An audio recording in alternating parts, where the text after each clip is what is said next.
دیکھیے، جب global trade کی بات چل نکلی ہے تو پھر ہمیں یہ دیکھنا چاہیے کہ گلوبل ٹریڈ کے اندر بڑے بڑے پلیئرز آج کل کون ہیں، کون سے ممالک ایسے ہیں جن کی ٹریڈ پرفارمنس جو ہے وہ بہت پرومیننٹ ہے، بہت واضح ہے، اور دوسرے ممالک ان کے ساتھ تجارت کرنا پسند کرتے ہیں۔ تو اس میں آپ کے خیال میں ویسے آج کل کون سے ممالک ایسے ہیں جن کی تجارت بہت اچھی ہے؟ امریکہ، ہاں ٹھیک کہا آپ نے۔ چائنا، بالکل ٹھیک کہا آپ نے۔ یورپ، ہاں یورپ بالکل ٹھیک ہے۔ یہ آپ کے تینوں جواب جو ہیں یہ بالکل ٹھیک ہیں۔ تو آئیے دیکھتے ہیں کہ انٹرنیشنل یا گلوبل ٹریڈ میں اور معاملات کیسے چلتے ہیں۔ تو دیکھیے، آپ لوگوں نے درست کہا تھا کہ جو گلوبل ٹریڈ کے میجر پلیئرز ہیں اس میں چائنا اب سب سے اوپر ہے۔ اگر آپ غور کریں تو جو چائنا ہے اس وقت دنیا کا سب سے بڑا ایکسپورٹر ہے الیکٹرانکس کا، مشینری کا اور دوسری مصنوعات کا۔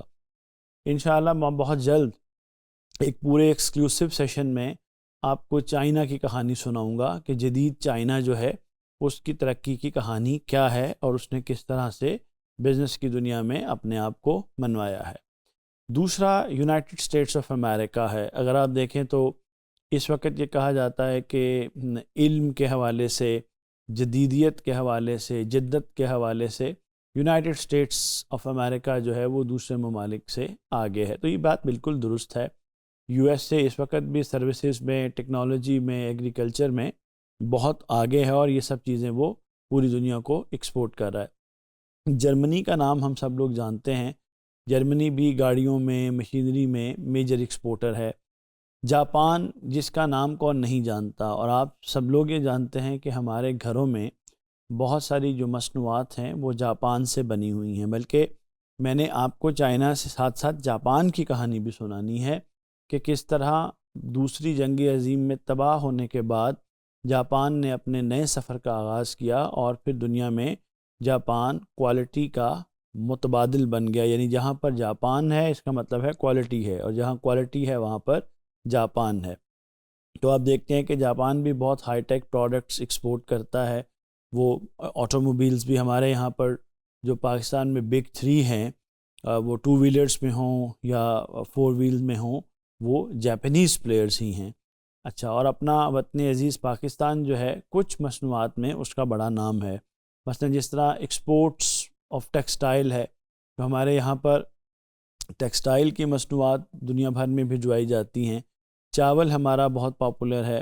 ہماری لیدر کی، سپورٹس کی اور سرجیکل کی جو گڈس ہیں وہ سیالکوٹ سے وہاں جاتی ہیں۔ اور آپ سب لوگ جانتے ہیں کہ جو سوکر بال، فٹ بال ہے، وہ تو ہمارا اتنا معروف ہے ہینڈ سٹچڈ کہ جو فیفا ہے، جو فیڈریشن آف انٹرنیشنل فٹ بال ایسوسی ایشنز ہے، اس کے اندر اس کی ریکمنڈیشن جو ہے وہ فٹ بال کے ورلڈ کپ کے لیے پاکستان کا بنا ہوا بال ہی ہوتا ہے۔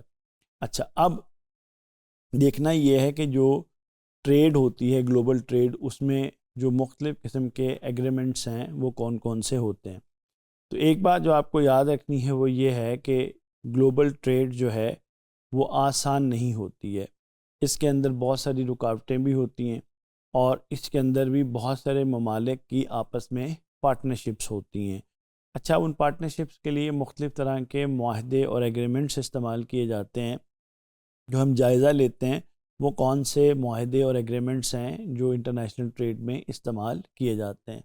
تو جو سب سے پہلے ایگریمنٹس ہیں ان کو بائیلیٹرل ایگریمنٹس کہتے ہیں، یعنی دو طرفہ، وہ ایگریمنٹس جو دو ممالک کے درمیان ہوتے ہیں، جس طرح پاکستان اور چائنا کے درمیان فری ٹریڈ ایگریمنٹ ہے، تو یہ بائیلیٹرل ہے، دو ممالک کے درمیان ایگریمنٹ ہے کہ وہ ایک دوسرے کو جو چیزیں امپورٹ ایکسپورٹ کریں گے اس کے اوپر جو ہے وہ کوئی ٹیکس وغیرہ، ٹیرفس وغیرہ، کوٹا وغیرہ امپوز نہیں کریں گے۔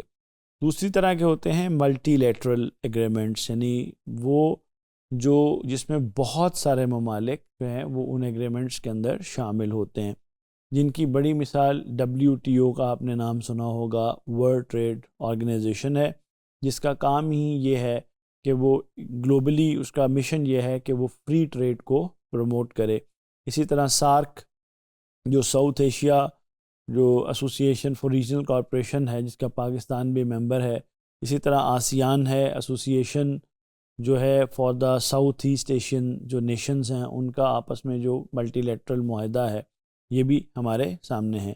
اب یہ جو ملٹی لیٹرل ایگریمنٹس ہوتے ہیں جس کے اندر بہت سارے ممالک حصہ لے رہے ہوتے ہیں، ان کا ایم یہی ہوتا ہے کہ آپس میں فری ٹریڈ کو پروموٹ کیا جائے، لیکن یہ بعض اوقات بہت حد تک کامیاب نہیں ہوتے، اس کی اپنی وجوہات ہیں، وہ وقت کے ساتھ ہمارے سامنے آ جائیں گی۔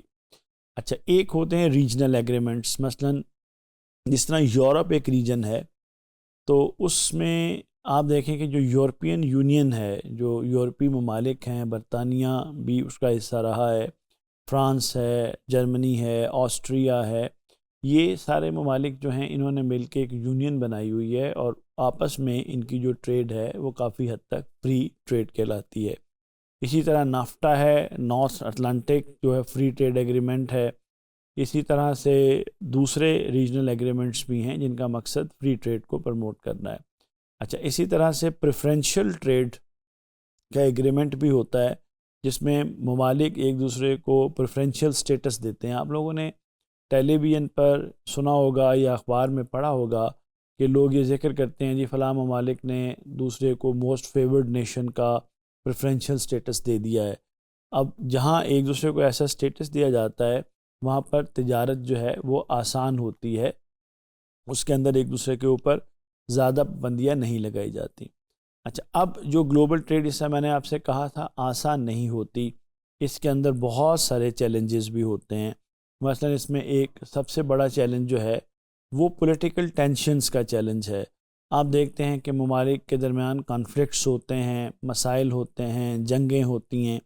اب یہ جو پولیٹیکل ٹینشنز ہوتی ہیں اس سے ممالک ایک دوسرے کے اوپر سینکشنز لگا دیتے ہیں، یعنی ٹریڈ بینز لگا دیتے ہیں۔ بعض ممالک ایسے ہوتے ہیں جن کو گلوبلی ناپسندیدہ قرار دے کر ان کے ساتھ تجارت ممنوع قرار دے دی جاتی ہے۔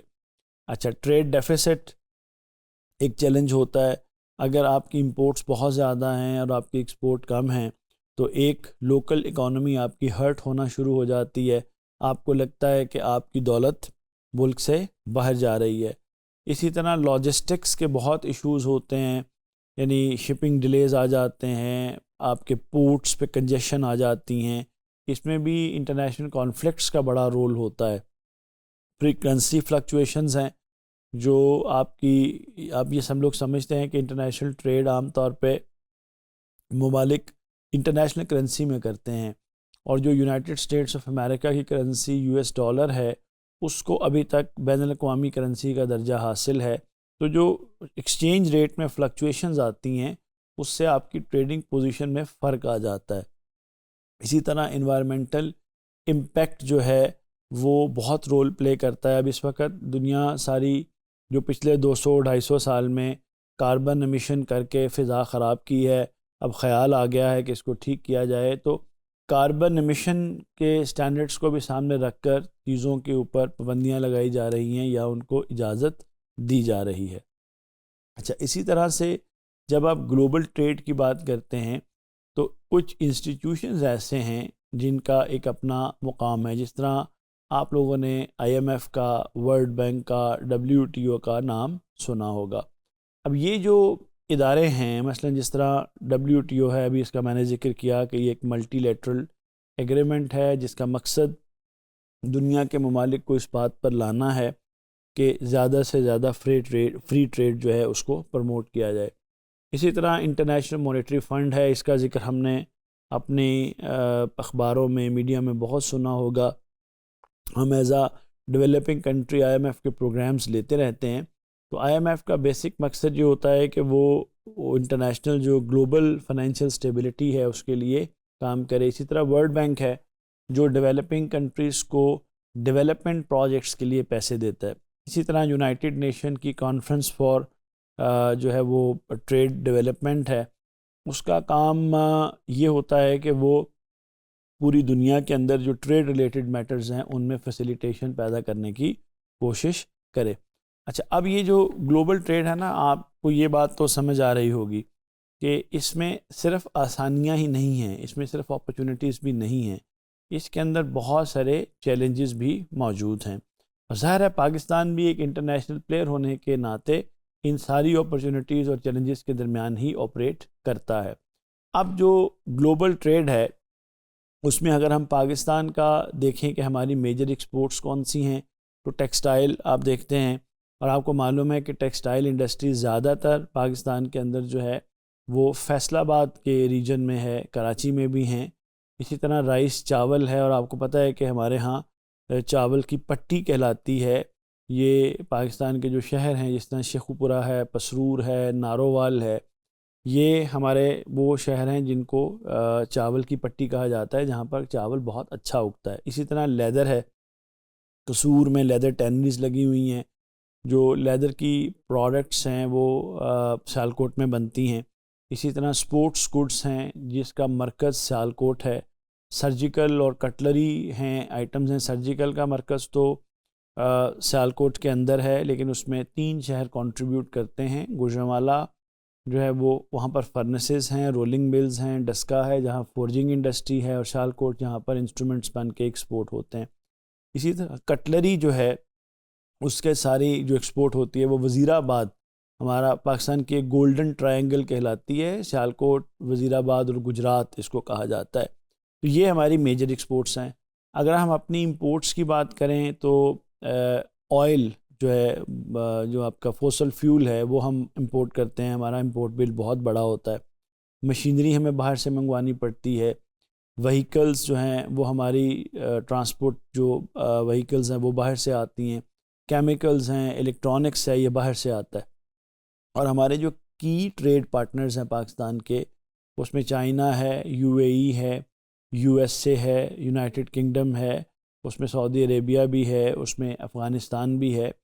تو یہ پاکستان کی صورتحال ہے۔ اس سے ایک چیز تو آپ کو اندازہ ہوتا ہوگا کہ پاکستان زیادہ تر جو چیزیں بناتا ہے وہ شاپنگ گڈس کیٹیگری میں آتی ہیں، جو اسپیشلٹی آئٹمز ہیں وہ ہمیں امپورٹ کرنی پڑتی ہیں۔ ایسا کیوں ہے؟ اس کا جواب انشاءاللہ میں آپ کو تب دوں گا جب ہم انٹرنیشنل ٹریڈ تھیریز کو ڈسکس کر رہے ہوں گے۔ امید ہے آپ کو گلوبل ٹریڈ کے بارے میں کچھ چیزیں اور کلیئر ہوئی ہوں گی۔ شکریہ۔